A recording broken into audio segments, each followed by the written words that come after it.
तो इजराइल के लड़ाकू विमान ईरान की सीमा के बेहद करीब थे। नमस्कार, मैं हूं नीलू। आज बात इसी पर होगी कि जो इजराइल के विमान थे जो बिल्कुल ईरान की सीमा के करीब पहुंचे और उस दौरान हमने देखा कि ईरान के लड़ाकू फाइटर भी उससे लेकर अलर्ट हो गए। इस बीच क्या हुआ, कैसे हुआ, आखिर क्या वजह रही कि 12 दिन के युद्ध के बाद, यानी कि ये पहली बार है जब इतने करीब इजराइल और ईरान के फाइटर विमान थे। क्या वजह है कि ये टेंशन इस तरह से बढ़ती हुई दिखाई दे रही है? इजराइल के लड़ाकू विमान ईरान की सीमा के पास पहुंचे। बातचीत आज इसी पर होगी। बातचीत करने के लिए मयंक मेरे साथ है। मयंक, 12 दिन के युद्ध के बाद पहली बार ऐसा देखा गया कि इतने करीब करीब ईरान और इजराइल के लड़ाकू विमान दिखाई दिए। देखिए, ये खबर जो है करीब 48 घंटे पहले की है और हमने इस पे थोरो रिसर्च करके समझने की कोशिश की कि क्या वाकई ऐसा हुआ। अब देखिए, जो खबरें आ रही हैं उसके मुताबिक इजराइल के 4 से 5 फाइटर जेट्स, जो कि शायद F-16 थे, ये ईरान की तरफ बढ़ने लगते हैं रात के समय अचानक। और ये सीरिया के बॉर्डर से होते हुए, सीरिया के करीब से होते हुए ईरान की तरफ बढ़ रहे थे। अब जैसा कि सोर्सेस से जानकारी आई, देखिए इसका कोई कंफर्मेशन नहीं है, लेकिन जो बताया जा रहा है कि सीरिया के तरफ से ये ईरान की तरफ अचानक बढ़ना शुरू हो जाते हैं। जैसे ही ये फाइटर जेट्स ईरान के करीब पहुंचे, बॉर्डर के बेहद करीब पहुंचे, देखिए रडार्स पे क्लियर था। आजकल आप देखें, रडार सिस्टम जो है वो खास तौर पर ईरान ने अपने बॉर्डर्स पे रडार सिस्टम लगा रखा है, जिसमें रशिया और चाइना दोनों के रडार्स प्रोवाइड किए गए हैं ईरान को। जैसे ही ईरान की सेना ने, एयरफोर्स ने ये देखा कि 4-5 इजरायली जेट्स जो हैं वो ईरान की तरफ बढ़ रहे हैं, तुरंत पूरे एयरफोर्स को अलर्ट मोड पर किया गया। और खबरें ये भी हैं कि ईरान के फाइटर जेट्स ने भी आधी रात को टेक ऑफ कर लिया। और ये स्थिति थी कि बस चंद मिनटों की दूरी पर दोनों देशों के फाइटर जेट आमने सामने थे। और पूरा डिफेंस सिस्टम जो था वो आधी रात को अलर्ट किया गया। मिसाइल्स रेडी मोड में ईरान में ऑलरेडी हैं, 24 घंटे अलर्ट मोड में हैं, क्योंकि ये अंदेशा है कि कभी भी कुछ भी स्ट्राइक हो सकती है। न्यूक्लियर इंस्टॉलमेंट को लेकर फिर से एक बार निशाना बनाया जा सकता है। आधी रात को ये सिचुएशन खड़ी थी कि अब हमला हुआ, तब हमला हुआ और अब अटैक हुआ और अब यहां से ईरान ने मिसाइलें दागी। अब सवाल ये है नीलू कि ये सिचुएशन आखिर बनी क्यों? इजराइल क्या चाह रहा था? ये फाइटर जेट्स ईरान के बॉर्डर के इतने करीब पहुंचे, उसके बाद ईरान के जेट्स का टेक ऑफ होना और उसके बाद इजराइल के प्लेन्स का वापस जाना। देखिए, ये बात साफ थी।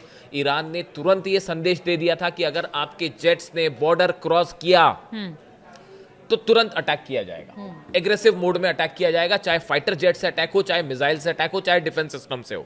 अब देखिए, ये जो है, मैंने काफी समझने की कोशिश की कि आखिर ये इजराइल का इसके पीछे क्या मकसद था। 3 वजह बताई जा रही हैं ऐसी, जो एविएशन एक्सपर्ट्स बताते हैं, वॉर से जुड़े जो है वो ये कह रहे हैं कि देखिए, ईरान की से बार बार ये खबरें आ रही हैं कि ईरान ने जो है, रूस ने अपना S-400 जो मिसाइल डिफेंस सिस्टम है वो ईरान को दे दिया है। फिर खबरें आई कि चाइना ने भी अपना डिफेंस सिस्टम दिया है। तो क्या इजराइल इस बात को परखना चाहता है कि क्या वाकई काम कर रहा है, वाकई ये सिस्टम डिप्लॉय हो गए हैं? देखिए, ये क्या काम करना शुरू क्योंकि देखिए, इस बार वैसा हमला करना आसान नहीं होगा इजराइल के लिए। हमने देखा था कि F-35 जेट्स और F-16 जो है तेहरान के ऊपर मंडरा रहे थे और वो धमाके कर रहे थे और वापस चले जा रहे थे, क्योंकि ईरान का डिफेंस सिस्टम कमजोर था 12 दिन की जंग के दौरान। लेकिन उसके बाद से अब काफी वक्त बीत चुका है और बताया जा रहा है S-400 भी आ चुका है और चाइना का डिफेंस सिस्टम की भी बात हो रही है। साथ साथ कह रहे हैं बख्तरबंद गाड़ियां और हथियार सभी रूस बिल्कुल मुहैया करा रहा है। तो ऐसे सिचुएशन में क्या इजराइल के फाइटर जेट्स ये अंदाज लगाना चाहते थे कि क्या इनका डिफेंस सिस्टम एक्टिव है? बात नंबर 1। बात नंबर 2, ये खबर जब आई करीब 48 घंटे पहले, ये खबर सोशल मीडिया में लीक हुई और बाहर आई कि भाई इजराइल के जेट्स बहुत करीब पहुंच गए थे ईरान के। ये वो वक्त है, इसी दौरान ईरान ने अपना बड़ा मिसाइल मूवमेंट किया। उसकी खुर्दाद देखिए, खुर्दाद सिस्टम है, खुर्दाद जो मिसाइल्स हैं वो ईरान का अपना खुद का मिसाइल डिफेंस सिस्टम है और इसका बड़ा मूवमेंट होता है ईरान में। और कई जगह नई सिचुएशंस पे, लोकेशंस पे ईरान ने अपनी मिसाइल डिफेंस सिस्टम है वो एक्टिवेट किया और इस जगह पर एक्टिवेट किया जहां से इजराइल के जेट अंदर घुसते हैं। ठीक है। तो ऐसी सिचुएशन में क्या इजराइल के जेट्स ये अंदाजा लगाना चाहते थे कि ईरान ने जो अपना खुद का मिसाइल डिफेंस सिस्टम है, मिसाइल्स जो हैं वो कहां पर तैनात की है, क्या इसको लेकर कुछ ये था कि भाई अगर क्रॉस करते हैं, देखिए क्या होता है जब भी आप अटैक करते हैं, अटैक करने के पहले जब इस तरह की खबरें हों कि सामने वाले देश ने नया मिसाइल डिफेंस सिस्टम लगाया है, नई मिसाइल्स हैं, अभी हाल ही में ईरान ने 40 से 50 मिसाइल्स फायर किए जो एक ड्रिल थी बड़ी, और 40 से ज़्यादा मिसाइल टेस्ट किए गए, उसमें बैलिस्टिक मिसाइल भी थी। तो ऐसे में क्या इजराइल ये परखना चाह रहा था उसके फाइटर जेट्स की भाई यहाँ पे कहाँ पे मिसाइल्स हो सकती हैं, या क्या जो लॉन्च पैड्स हैं वो फिर से तैयार हो गए जो तबाह किए थे इजराइल ने, यानी टोह लेने के लिए बिल्कुल कह सकते हाँ हैं। बिल्कुल ये कह सकते हैं कि एक अंदाजा लगाने के अंदाजा। लिए ये मूवमेंट था कि क्या हो सकता है। देखिए दूसरी एक और बड़ा डेवलपमेंट ये है कि इस बार ईरान की तरफ से ये बात कही गई है और अली खामेनी साहब ने फिर से ये बात कही है कि इस बार जीरो टॉलरेंस की बात हो रही है कि ईरान की तरफ अगर कोई भी एग्रेसिव मूवमेंट होता है इजराइल का, तो इस बार ईरान इस बात का इंतजार नहीं करेगा कि पहले इजराइल हमला करे फिर हम अच्छा, हमला एक करें। बात और मयंक इसमें सामने आई है, कहा यह जा रहा है कि तुर्की हो या सऊदी अरब हो, सबके प्रतिनिधि मुलाकात कर रहे हैं खामेनी साहब से, जो कि एक तरह से इजराइल या फिर अमेरिका के लिए भी एक अच्छी खबर नहीं कही जा सकती। पर्दे के पीछे से नीलू बड़ा जबरदस्त खेल चल रहा है, और हम आपको ये आपको ऐसा लग सकता है कि चीजें शांत हैं, ऐसा बिल्कुल नहीं है। हम अगला वीडियो जो करेंगे वो आपको ये इस डिप्लोमेसी पे बताएंगे कि मिडिल ईस्ट में कितना बड़ा खेल हो रहा है। लेकिन इसके साथ ही ये जो पर्टिकुलर हम खबर की अभी बात कर रहे हैं कि ये जो जेट्स मूवमेंट होना, देखिए बार बार जो है ईरान की तरफ से ये साफ कर दिया गया कि अगर इजराइल ने इस बार कोई भी ऐसी घटना करने की कोशिश की, या तो मिसाइल्स के थ्रू या फाइटर जेट्स के थ्रू, तो ये श्योर किया जाएगा कि उसको जो है पिछली बार के मुकाबले कई गुना ज्यादा जवाब मिले। यहां तक कि कह दिया गया कि 2000 मिसाइलें एक साथ फायर कर दी जाएंगी इजराइल को लेकर, और ये बात तो कंफर्म है, कई एजेंसीज ने इसको कंफर्म किया है।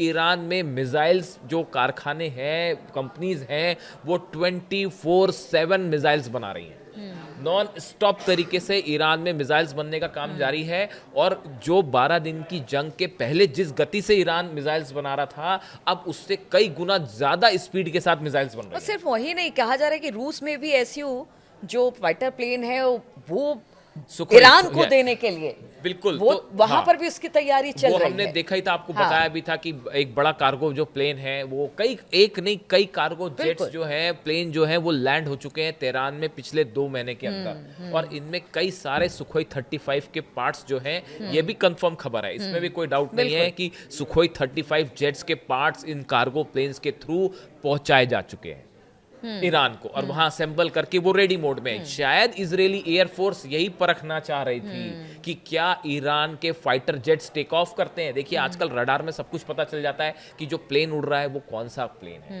अगर आप ये समझना चाहें, एक्सपर्ट से तुरंत पता लगा लेते हैं कि सुखोई 35 ने टेक ऑफ किया है, जैसे मिग है, मिग 29 प्लेन्स रशिया दे चुका है ईरान को, और ईरान में वो आप सब तरफ दिखाई भी दे रहे हैं, उड़ते हुए दिखाई दे रहे हैं। लेकिन सुखोई 35 को लेकर सस्पेंस है, क्योंकि ईरान ने उसको अभी डिस्प्ले नहीं किया, कहीं पे उसका इस्तेमाल नहीं किया। क्या इजरायली जेट्स ये देखना चाहते थे कि क्या हम अगर करीब जाते हैं ईरान के बॉर्डर के, तो क्या कोई सुखोई 35 जेट टेक ऑफ करता है तेहरान से? तेहरान से बताया जाता है, ऐसी चर्चाएं हैं कि 4 प्लेन तेहरान से टेक ऑफ हुए तुरंत, जैसे ये इजरायली जेट्स करीब आ रहे थे, और उसके बाद उन्होंने जैसे ही वो आगे बड़े बॉर्डर की तरफ तेहरान के से प्लेन ने टेक ऑफ किया, ईरान के फाइटर जेट्स जैसे ही वो इजराइल के प्लेन्स के करीब पहुंचे, वो जेट इजरायली प्लेन्स पलट के वापस चले गए। तो ये बड़ा एक बड़े लेवल पे जो है चीज़ें हो रही हैं, और खासकर वॉर से जुड़ी हुई, जिसमें अब इजराइल के सामने बड़ी चुनौती ये है कि जो ईरान ने डेवलपमेंट किए हैं इन 12 दिनों की जंग के बाद, उसका अंदाज़ा लगाना बहुत ज़रूरी है अगले हमले के बाद, वरना कहीं ऐसा ना हो जाए कि फिर से जो है मुंह की खानी पड़ जाए। और जैसे पिछली बार मिसाइल बरस रही थी, इस बार जो है फाइटर जेट्स ना गिरा दे ईरान। तो ऐसी बड़ी सारी चीज़ें हैं जो मोसाद के लिए एक बड़ा चैलेंज है, और ये पता लगाना कि ईरान के पास क्या कैपेबिलिटी है, शायद ये इसी की कोशिश है। बिल्कुल, तो ये इसी की कोशिश थी कि इजरायली लड़ाकू विमान इतने करीब ईरान के बॉर्डर के पहुंच गए। ईरान भी अलर्ट था, क्योंकि ईरान को भी पता है कि इजराइल कभी भी हमला कर सकता है, किसी भी बात को, किसी भी तरीके से, किसी चीज़ को भी बहाना बनाकर। इसलिए अब ईरान भी पूरी तरह से तैयार है, लेकिन इजराइल को भी पता है कि इस बार हमला करना उतना आसान नहीं होगा जितना 12 दिन के युद्ध में हुआ, क्योंकि अब चीज़ें बहुत हद तक बदली हैं। रूस और चीन ईरान के साथ खड़े हैं। अमेरिका अगर इजराइल के साथ है तो इधर भी दो बड़े देश ईरान के साथ खड़े हैं। चलिए, इस तरह की चर्चा और इस तरह के टॉपिक्स हम आपके सामने लेकर आते रहेंगे। फिलहाल बहुत बहुत शुक्रिया हमारे साथ इस चर्चा में शामिल होने के लिए।